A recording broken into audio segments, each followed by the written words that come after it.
Hello, I'm Chrissy Seaton and thank you for revisiting my channel, and if you're new, you are welcome, and don't forget to press the subscribe button so you don't miss the next video. Today I thought I would talk about something that has probably been drifting through all our minds over recent times, and I just felt compelled to speak up about it and to share my thoughts with my viewers.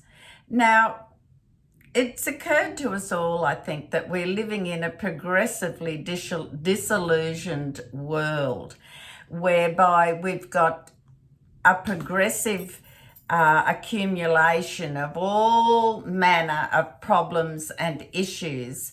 Now, we know from experience mankind cannot address every single issue that comes up in a way that pleases everybody.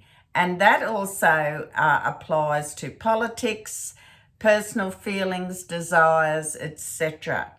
However,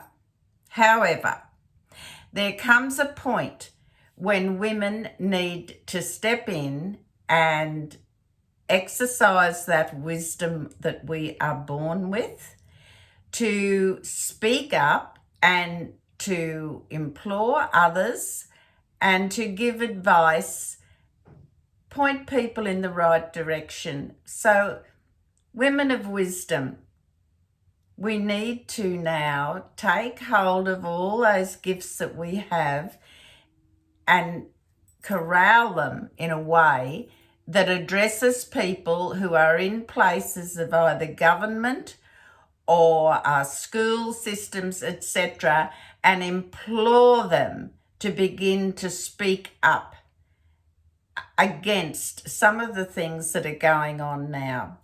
So let me get on with this. We are now been caught up, media all over the world just recently, in this transgender movement, which has almost become militant, combative, argumentative. It's almost become like a battle zone, whereby the rest of us are to be subjected to the outbursts and the whims of these people who wish to I don't know how else to put it, mutilate their bodies, change their sex as they believe it is. So let's get practical about this. We cannot go on having these delusional minorities that stand up and want all the rights, all the recognition, plus whatever it is they want the public, the taxpayers, paying for. So I think it's time that we, women of wisdom, started approaching our local politicians, etc., and saying, now listen here, you're in this term, but if you don't start speaking with the voice of reason on our behalf, the voter, then we're not going to vote for you. We will lobby someone else. We will help someone else get in.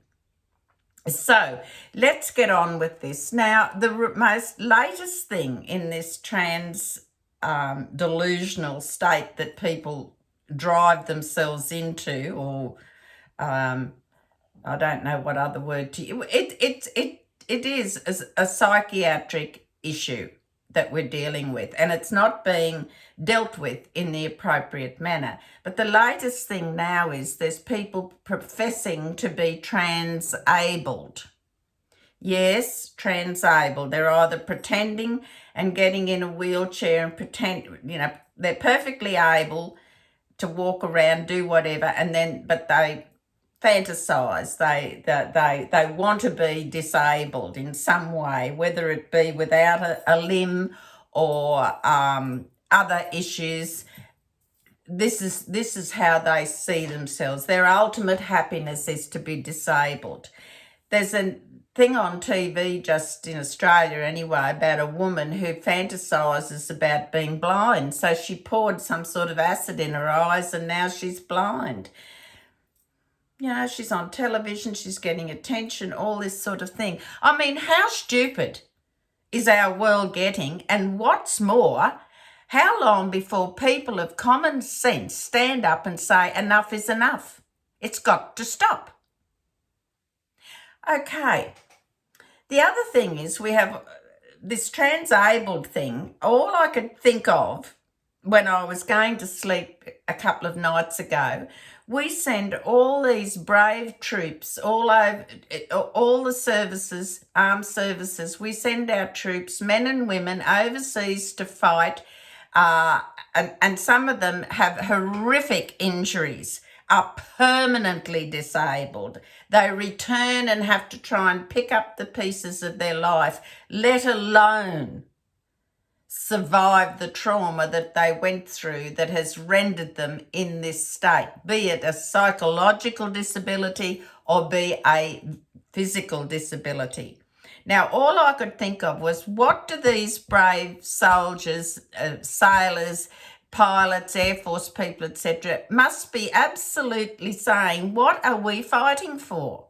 What are we risking our lives for when you have someone that comes up and says they want to be a disabled person? Some of these people are going and asking doctors to remove a limb. And then you have, on the other side of the coin, one of our soldiers, sailors, airmen or whatever coming back that's lost a limb or more than one limb, and their whole life has changed around forever.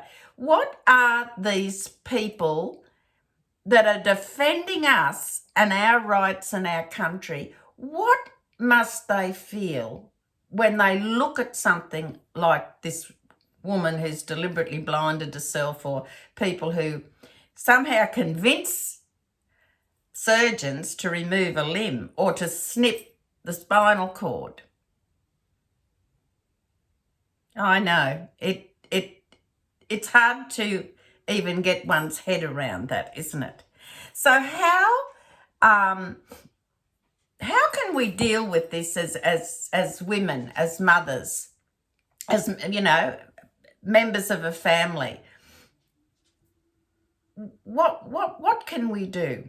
Well, I gave this some thought, and I came up with the idea that I personally was going to send a message to my local member and say, look, I know you have enough on your plate with this and that that's going on, but really you've got to start being a voice of reason in relation to this transgender mania, transability mania, this trans mania. You know, everyone's jumping on the bandwagon. Something and someone has to say, no, it's not going any further. You know, we've had enough of climate change rubbed in our noses, and we've come to realise now that that's a fallacy. And now we've got all this transgenderism going on, and no one is addressing the issue. Anyone that has this sort of delusional fantasy needs psychiatric assistance. That's the root of the problem. Removing the limb's not going to fix that. Then they'll go on and they'll want something else done. So I came up with the idea, and I want to share it with you, that I was going to send postcards out to my local members, local politicians, etc. It doesn't matter what side of the fence they're on. I don't care. As many as you can get in your local area, so that there's, you know, it's doable. If you go down the list on your computer, you'll be able to find who all the local sitting members are in your particular area. So I live near Rosewood, and so I decided I would pick up some postcards from Rosewood, and I would be sending these out to my local members. So I chose this one because it shows the War Memorial thing in Rosewood, the cenotaph there, and I thought that was great with the signboard to all the places, and then it just gives a few little pictures there. But that reached out to me, as particularly seeing the War Memorial thing there. So that's the postcard I chose. And as usual, they've got the stamp, address, and then the message. So, okay, what did I say and what did I do? So here we go. I wrote on the back of the postcard. I haven't posted it yet, obviously, because I wanted to show you. Now I'm just going to bring it up nice and close, hoping that you can sort of see. I've written it here to Senator Malcolm Roberts, his address in Brisbane. And then I've written here my message note. I have signed it and I've put mother and grandmother. Now I'm going to read it to you. I wrote on this, in inverted commas, a delusional world disorder. So I'll read it from here. I don't know if you can see it. Yeah. Can you? How delusional can mankind become? Be a voice of reason and common sense amid this manipulative transmania disorder. And then I've put my thank you, Chrissy Seaton, mother and grandmother. I've addressed it to Senator Malcolm Roberts, and I'll put the stamp on it when I go into town, probably this afternoon or early in the morning. So that is what I'm challenging or requesting, that all you wonderful women of wisdom out there go out in the place that you live, buy 2 or 3 postcards, whatever, and send them all. I will hold this up for you. Again, I'm hoping that you can see that. And write a postcard to each of your local members. Don't worry about what party they're representing. Give them all one. Send them all one. I know postcards, I don't know what they are, whether they're I think they're about $2 in some places now, but, probably you might, depends how big your area is that you're living in as to how many local members you'll have. But you might want to suss that out. So you can change the wording if you want to. That's entirely up to you. But I just thought that's a basic template. What we're saying is this transmania has to have a brake put on it. It's gone beyond the point of common sense and reasoning. So I will write the actual words that I put here in the description box below, and you can actually copy that if you wish. Otherwise, you can make up a similar one yourself. Don't forget to put a stamp on it. Make sure the people at the post go into the post office. Make sure you're telling them what you're doing, and spread the word with your friends and say, listen, this is what I've done. Go and get a couple of postcards, however many you need. Keep one, show your friends and say, listen, if this trans mania thing is getting to you, this is what I suggest we do. And you could even carry around a little list of your local members in your area and say, here's a list. Send a postcard to each of them. Now, you've no idea how effective a postcard can be. First of all, it comes from you, and it has to go through several hands, like the lady at the post office, then the postie. Then it goes through all those hands till it gets to the address where it's to be sent. Then often, if it's like in an office building, it has to go through a few hands before it gets there. So a lot of people see this postcard before it actually gets to the person you've addressed it to. So a postcard passes through a lot of places and hands. Great way to send an open message.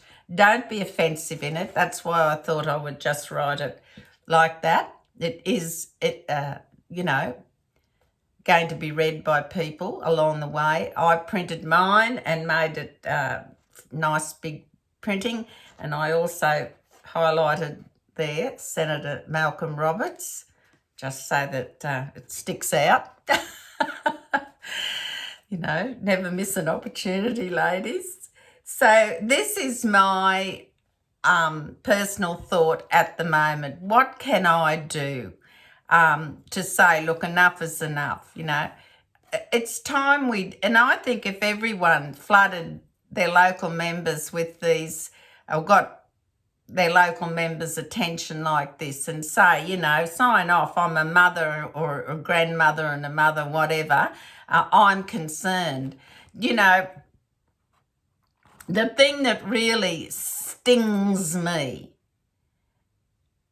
is that in different countries and that there's a certain age, you can't get a driver's license unless you reach whatever the specific age is for that state or country or province or whatever.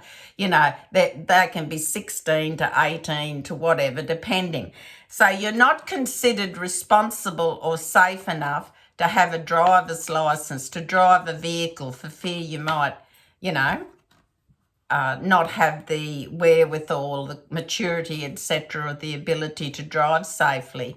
And yet we have kids in lower primary school being encouraged that it's okay to change their gender, and they don't need mum's advice, and they don't need the law of the state to say they've got to be 16 or 18 before they can have, disfiguring surgery done to them. Think about that. And yet that same child's not allowed a driver's license till whatever the designated age is in your area. This is where common sense must prevail. You're sort of saying then if this child can make this decision about their body, then they ought to be able to get in a car and drive. I mean, heavens forbid. Reason and common sense has to prevail. So,